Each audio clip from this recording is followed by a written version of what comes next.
In our previous video, we talked about for loops, and in this video, we are going to talk about do while loop.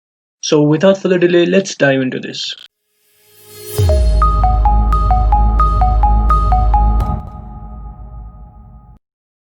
If you are new to this channel and interested in coding and technology related stuff, then hit that subscribe button and click on notifications so you don't miss anything. To understand how a do while loop is different than a for and a while loop and how it gets executed, let's take an example. And we are going to take the same example we took in our previous videos, which is to print numbers from 1 to 5. So as always, we first need to declare a variable and let's initialize it to 1. Now to start with, a do while loop starts with a keyword do. Now surprisingly, instead of specifying the condition inside the parenthesis, we go straight ahead to specify the body of the loop. So we have these two starting and ending curly bracket inside of which we write the statements that we want to get executed. So in this case we are going to write the number on the screen. So we use the printf function and the name of the variable, and then after that we need to increment the number. We need to update the number in order to point to the next number in the sequence. After that we write the condition. So we start with a while keyword and then the parenthesis inside of which we write the condition. So in our case the condition is if num is less than equal to 5, and we end this with a terminator. Notice that in case of a do while loop we don't have a condition to start with. So it's always going to execute the statements inside the body for the first time because there is no condition to start with.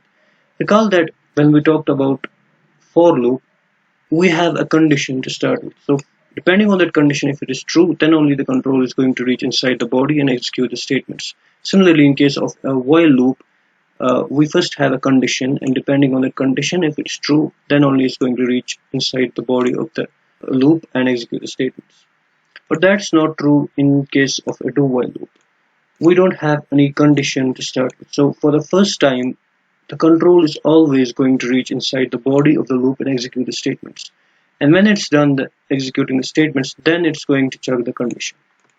If this condition is evaluated as true, it's going to go back to the same set of instructions in the body and execute them. And it's going to keep executing these set of instructions until and unless this condition is evaluated as false. Now if we run this build and run, we see the output as expected. To better understand the working of a do while loop, let's change this value to 6. Now if we run this, we see the output 6 on the screen. Why this happens is because since we are using a do while loop, in that case it's always going to execute the statements inside the body for the first time. So in our case, no matter which value the variable num is going to store, it's always going to execute these two statements for the first time. So this statement is going to print number 6 and this statement is going to update that to 7. And then the condition which is going to check if 7 is less than or equal to 5, which is going to evaluate as false because 7 is neither less than nor equal to 5, and which in turn is going to break us out of this loop.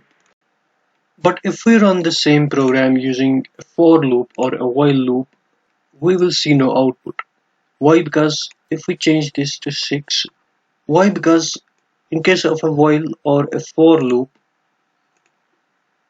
we first have a condition. And depending on the condition, if it is evaluated as true, then only the control will reach inside the body and execute the statements. So for the first time, when this condition is checked, this will evaluate as false because 6 is neither less than nor equal to 5. So that's going to break us out of the loop, and that's why we will not see any output on the screen. The same thing happens with the for loop.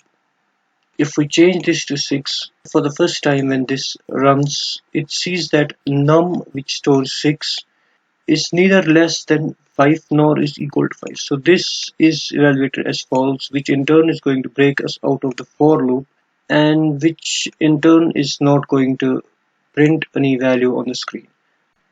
Let's see that in action. So if I run this build and run, we see no output. So this happens because of this condition being evaluated as false, because 6 is neither less than nor equal to 5. Similarly, if we run the same program with a while loop, we see no output. And with that, we come to an end of this video. If you like this video, give it a thumbs up and don't forget to subscribe. I will see you in the next video. Till then, take care.